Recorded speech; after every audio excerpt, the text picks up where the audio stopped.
Bonjour, vous êtes sur la radio de Raymond avec le service littérature. Donc, je vous ai raconté un bout de Vogel et Psy, sorti 2003, Par-delà l'excellence, sorti 2021, Du berceau à la névrose, sorti 2004, je crois. Et maintenant, je vais vous raconter un petit bout de Miroir de femme. J'adore ce livre. J'avais une maman libanaise et en Orient, on adore les femmes, les échanges, etc. C'était quelque chose que j'ai connu dans mon enfance avec les amis de ma mère qui étaient très jolis. Et après, devenant psychanalyste, j'ai analysé les femmes et je tombe sur ce chapitre, page 76, du Miroir de femme, pardon. Alors, je vais vous lire 2 pages, voilà. La femme objet. Par déformation, le fait d'avoir été utilisée, étant jeune par son entourage, ou parfois parce qu'elle pense simplement qu'être femme, c'est être l'objet de l'autre, elle continue ou met en place sa personnalité au profit des autres pour faire plaisir aux autres.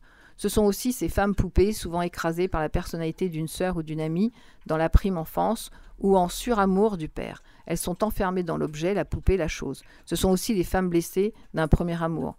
Parmi elles, une femme qui aurait subi des attouchements sexuels dans une petite enfance.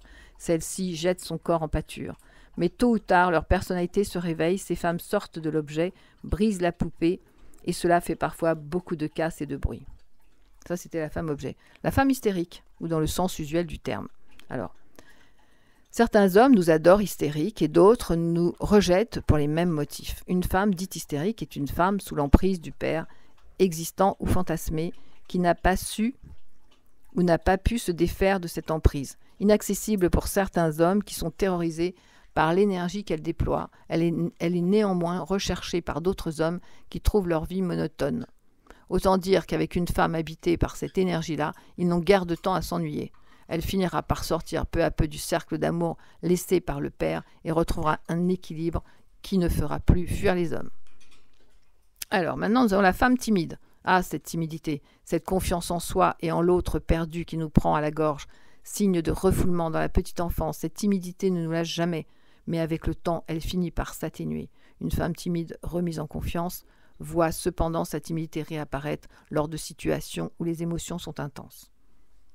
Voilà, maintenant nous avons la femme androgyne. Tout ça, ça a été écrit avant que je sache que j'étais surdouée et que je parle des surdoués. C'était 2003, je crois, la sortie de... Ah non, 94, et je l'ai réédité. Alors maintenant, la femme androgyne. C'est presque une question de physique. Femme-enfant, longiligne et mince, sans une once de graisse sur les hanches ni culotte de cheval. Les hommes à mi-chemin entre leur peur de la femme et le rejet de la mère sauront les aimer, les gâter et les entourer. Comme cela, inutile de se remettre en question. Et après, on a quoi ? La femme abandonnique. Sans doute délaissée par les siens et ceux dans des situations répétitives, elle devient une abandonnique permanente, c'est-à-dire qu'elle vit cet abandon comme une fatalité incontournable. Malgré elle, par peur d'être abandonnée, elle précède le processus et se met en situation d'échec pour être bien sûre qu'elle sera abandonnée. De cette façon, elle reste fidèle à ce qu'elle connaît le mieux.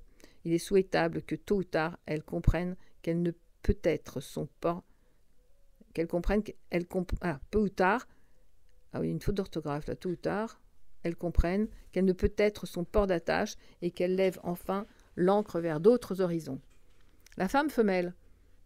Plus féline que femme, plus charnelle que mentale, plus chatte que chienne, elle rôde et minoude à la recherche de son gros matou. Ces femmes qui se glissent en toute situation dans un geste effrontément sensuel et une contorsion de leur corps qui fait blêmir l'homme sur lequel elle aura jeté son dévolu. Vous l'aurez compris, c'est celles que nous avons toutes enviées, jalousées, désirées d'être, et pourtant elles finissent par se fatiguer du jeu trop facile d'obtenir ce qu'elles veulent des hommes, et un jour elles se mettent à réfléchir différemment. Elles se construisent et adoptent un adorable petit chaton qui ronronne d'amour à son tour. Alors, l'identité nous est donnée par notre père, nous en conservons le symbole. Si celui-ci nous a sous-protégés ou surprotégés, notre regard des hommes est trouble et de ce fait nous basculons vers une identité empruntée. Tôt ou tard, nous retrouvons notre propre identité qui est un passeport pour la vie. Voilà, c'était Miroir de femme. Je vous embrasse, j'espère que le coin lecture, littérature de Raymond vous aura plu. Moi, ça m'amuse beaucoup de partager avec vous. Voilà, je vous embrasse et je vous dis à très vite. Et nous allons maintenant faire le secret du surdoué. Bisous.